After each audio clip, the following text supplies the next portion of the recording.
Coach, I believe you guys went into nationals ranked 14th and finished 13th?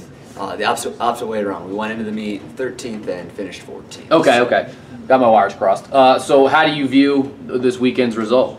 I guess really I think the main thing is that you look back a month ago, I think we were out of the national rankings for I think 5 or 6 weeks, and then we had a very good race at the regional meet, and we came back and we were ranked 13th.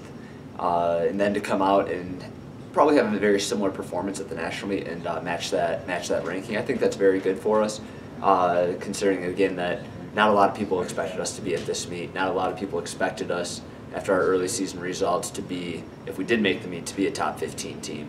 So I would say it's a solid performance. Is it what we wanted at the beginning of the year? Is it what we expected? No, it's not. But you know what I mean.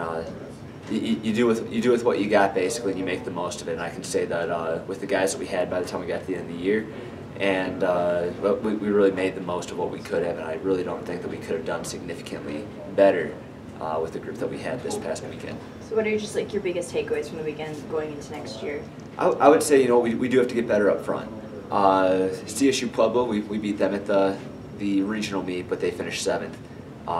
We didn't have the front runners that they had. They had 3 guys that scored less than 30 points for them, and Owen, he was our top guy. He was an All-American, but still picked up 32, 33 points. So they had 3 guys in front of our 1. You can get away with that in a smaller meet like the regional meet, but you can't get away with that when you throw in 8 other regions and a lot of other people up front. Those low sticks really help you finish up in the top 10. So if we want to be a top 10 team, we got to get better running up front. We got to be a little bit more comfortable, a little bit more confident going into the big meet basically, and that comes with experience. We will have a young team next year, so I mean, just to be able to come out, I think next year, be able to do something similar will be a very positive for us next year. But it's always my goal to bring in some guys too that are going to be able to come in and accomplish that. As that's probably our weakness right now, is having those low sticks like CSU Pueblo had, but like Adams had, Mines, Western. We had 4 teams in our region finish in the top 8. We were the 5th team, and we were top 15. So just again reinforcing how tough our region is. I'd also say that one of the biggest takeaways is our top freshman, Briggs Whitlake, was the 9th best freshman eligibility-wise. The top though, true freshman, true American freshman. Basically, the rest were either internationals or redshirt freshmen. So he's a great piece for us to build around moving forward. He ran a very composed race for a freshman running 10K at the national meet. That he moved up I think 85 spots from the first split.